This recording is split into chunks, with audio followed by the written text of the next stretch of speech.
Let's see about eclampsia. So as we have seen in the introductory video, eclampsia is nothing but hypertension associated with seizure.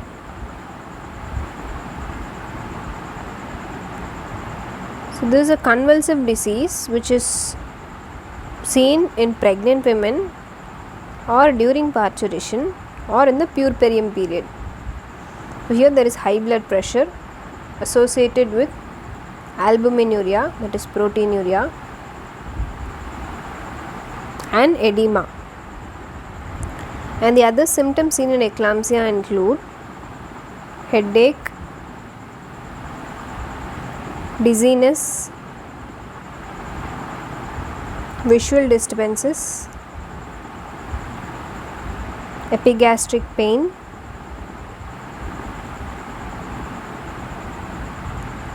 convulsions, and sometimes it can also lead to coma.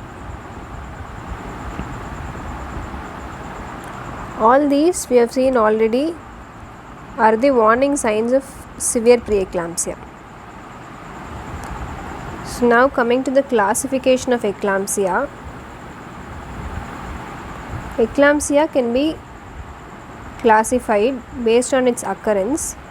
It can occur either during antepartum period or intrapartum during labor, or it can be postpartum.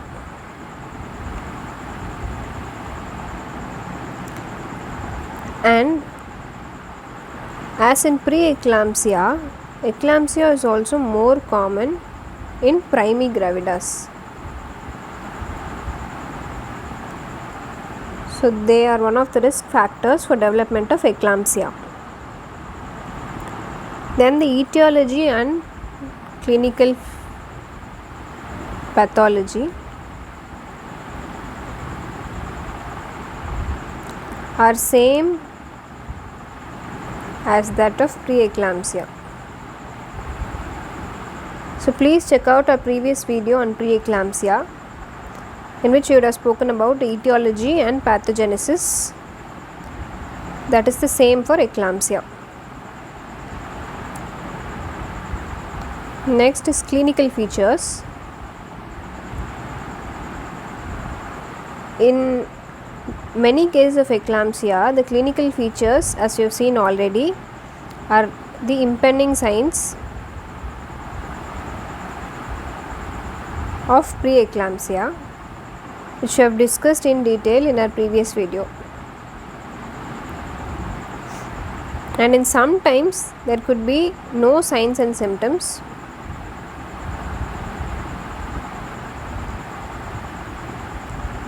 In that case, it is called as fulminant variety.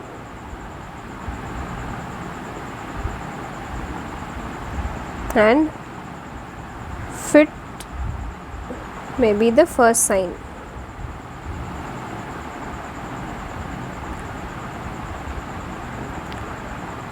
So now let's see about the eclamptic convulsion.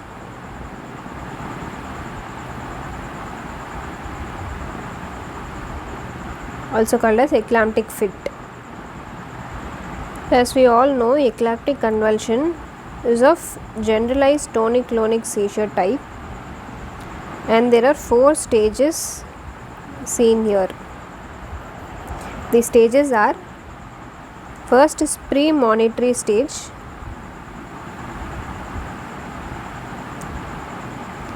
here there is abnormal movements around the mouth in the form of facial twitching.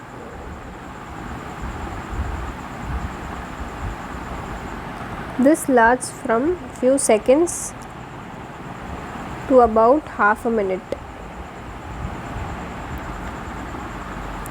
Next is the tonic stage. Here there is generalized muscle contraction all over the body, and the arms are flexed, hands clenched,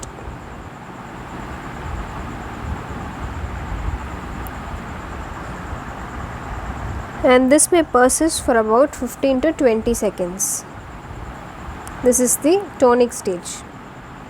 Next, the third stage is the clonic stage. Here there is alternate contraction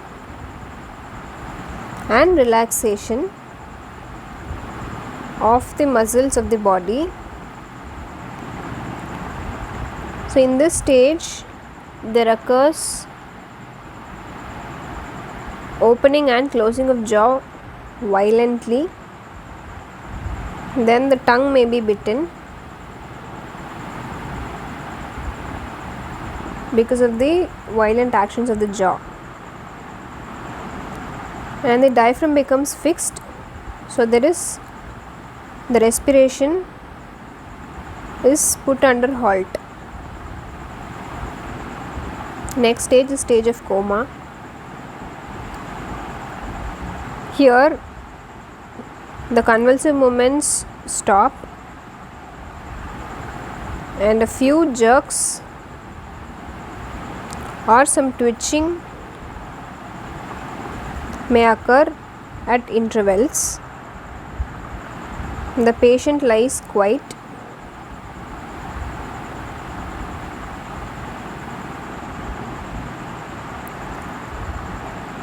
So this is the stage of coma. The four stages in an eclamptic seizure are premonitory stage, tonic stage, clonic stage and coma.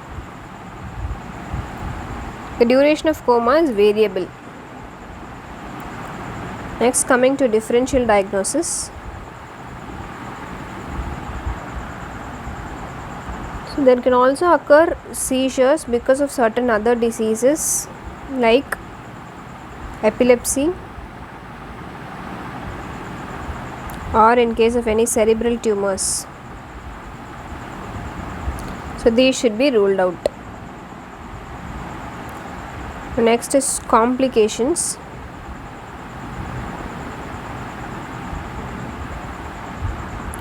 The complications which can occur in eclampsia are injuries to various parts of the body during seizure. There can be cerebral hemorrhage, renal failure, hyperpyrexia,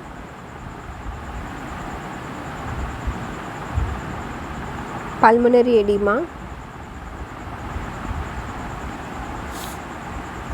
and also there can be puerperal sepsis and psychosis.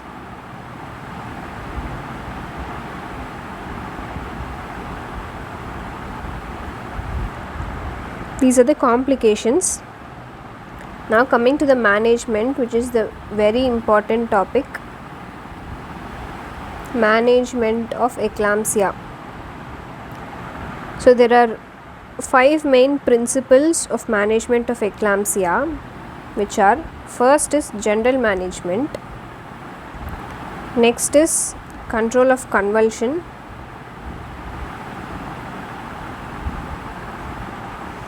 third is control of hypertension, 4 is obstetric management, and 5 is early detection and management of complications. These are the 5 principles behind management of eclampsia. First, let's see the general management. The general management includes: the patient should never be left alone.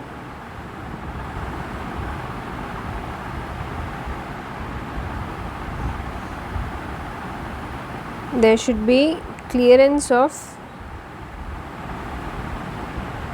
secretions from the mouth, monitoring of vitals,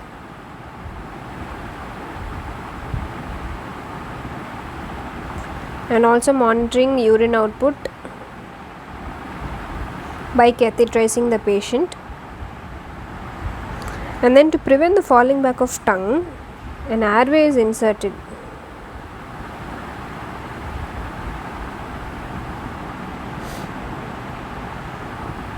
Oxygen should readily be kept available.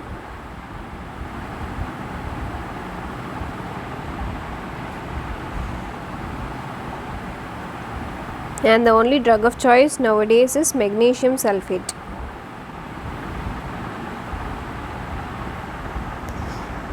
This can be given most commonly in two regimens. One is Pritchard regimen,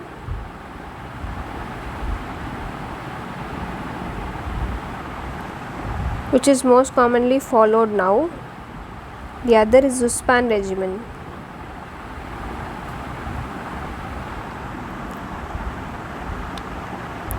And then there should be proper maintenance of IV fluids to prevent fluid overload.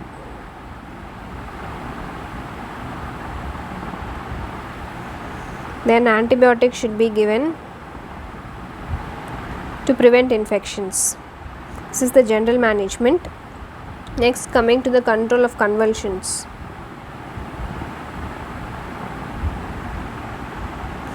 As we have seen already, the drug of choice is magnesium sulfate. The most commonly followed regimen is Pritchard's regimen.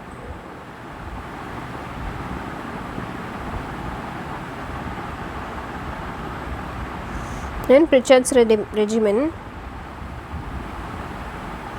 loading dose, we give 4 gram of 20% MgSO4, slow IV in 15 minutes, and it is followed by giving 10 gram of 50% MgSO4 given as 5 gram in each buttock. This is given as deep intramuscular injection. So this is the loading dose. Next is maintenance dose. For maintenance, we give 5 gram of 50% MgSO4 every 4 hours as deep intramuscular injection into the buttock, and we alternate between the buttocks. This treatment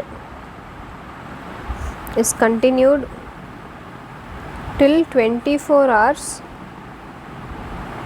after delivery, or 24 hours after last convulsion, whichever is longer.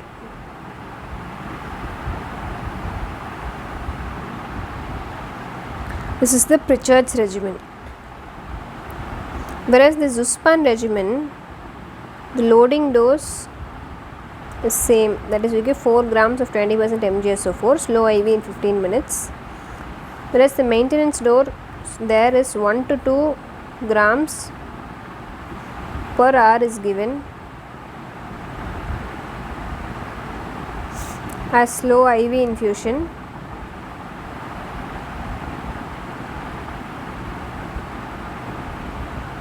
every 4 hours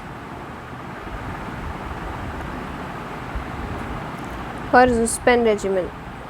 This is the maintenance dose and the loading dose is same.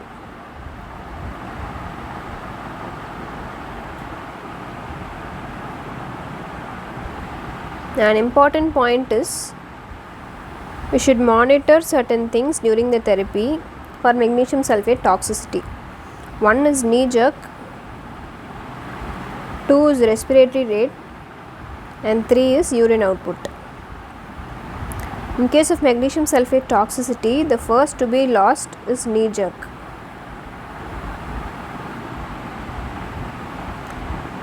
And magnesium sulfate should be given only if the respiratory rate is at least 16 per minute, the knee jerk is present, and the urinary output is at least 30 ml per hour.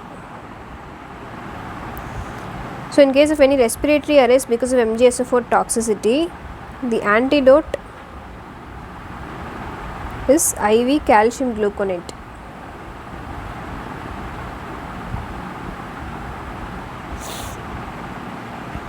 One gram is given as slow IV infusion. So this is control of convulsion. Next is control of hypertension. Our aim is to maintain the diastolic blood pressure around 90 to 100 millimeters of mercury. So for that, the drugs used are, the drug of choice being labetalol, given 100 mg twice daily for mild cases, whereas in case of eclampsia we give intravenous labetalol in a dose of 10 milligram IV. If not subsided, which is followed by 20 milligrams, and then 40, can be increased up to 80 milligrams. This is the drug of choice. Others include nifedipine, which is given 10 milligram orally, and hydralazine can also be given.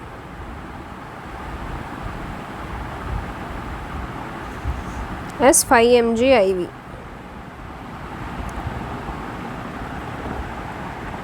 Next is obstetric management.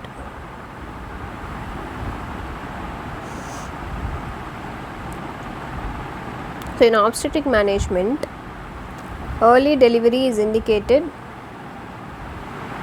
after stabilizing the mother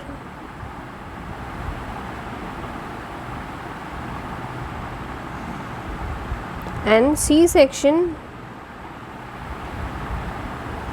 is not mandatory for terminating the pregnancy.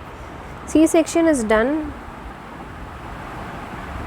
only when normal vaginal delivery is not possible because of certain other reasons like cephalopelvic disproportion or other complications like transverse lie of the fetus. Only in such cases C-section can be planned, or else we go for normal vaginal delivery.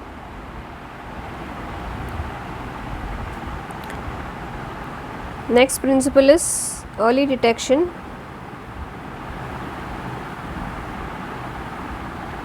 and management of complication.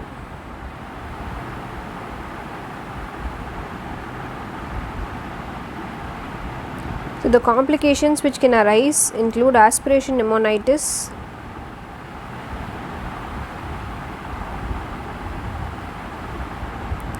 because of the inhalation of gastric contents, if there is vomiting along with convulsion. Next, there can be pulmonary edema due to fluid overload. So there should be proper maintenance and proper monitoring of the fluids given. Next, there can be renal failure.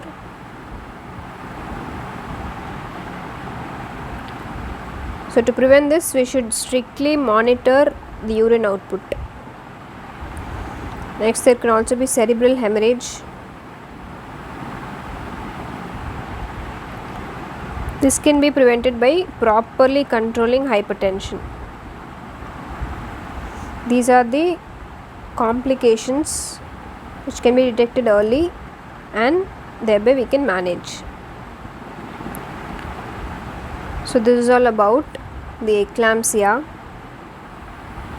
It is a very important topic. Thank you.